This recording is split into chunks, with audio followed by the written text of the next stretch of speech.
जय माता दी।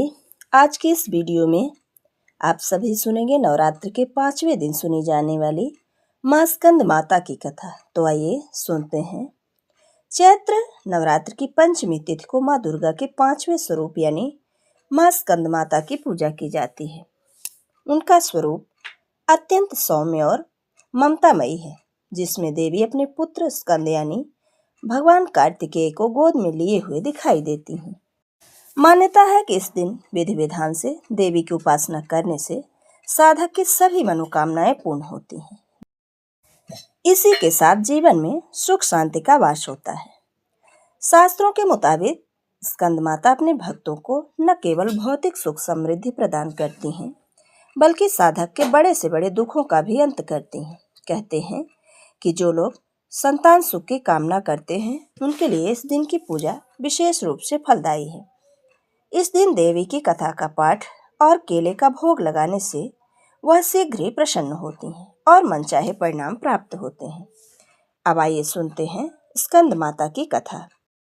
पौराणिक कथा के मुताबिक तारकासुर नामक एक अत्यंत शक्तिशाली राक्षस को ब्रह्मा जी से विशेष वरदान प्राप्त था। इसके चलते उसका वध केवल भगवान शिव के पुत्र के हाथों से ही हो सकता था।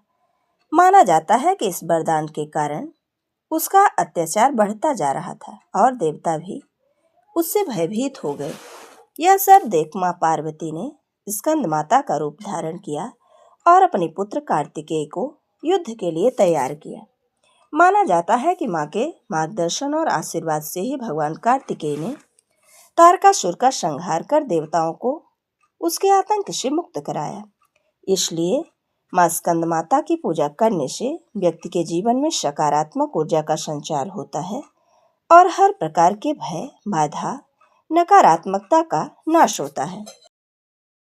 माँ स्कंद माता की पूजन का मंत्र है सिंहासन गताम नित्यम पद्माश्रित कराद्वया शुभदास्तु सदा देवी स्कंद माता यशस्विनी या देवी सर्वभूतेषु माँ स्कंद माता रूपेण संस्था नमस्तस्यै नमस्तस्यै नमस्तस्यै नमो नमः। स्कंद माता को कमल और पीले फूल अत्यंत प्रिय हैं। केसर वाली खीर और केले का भोग अत्यंत महत्वपूर्ण माना जाता है। स्कंद माता कमल के फूल पर विराजमान रहती हैं, इसलिए इन्हें पद्मासना भी कहा जाता है। स्कंद माता के हाथों में भी कमल के फूल शोभायमान होते हैं। पद्मा का अर्थ है कमल पर बैठने वाली या कमल के समान पवित्रता धारण करने वाली देवी।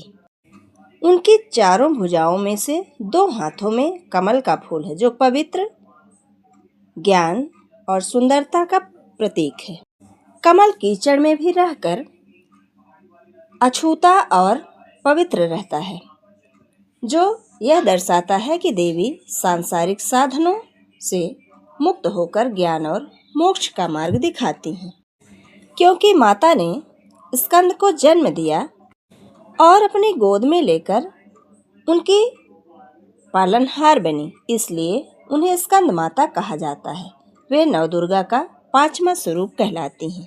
ये थी स्कंद माता के बारे में संपूर्ण कथा। जय माता दी। राधे राधे।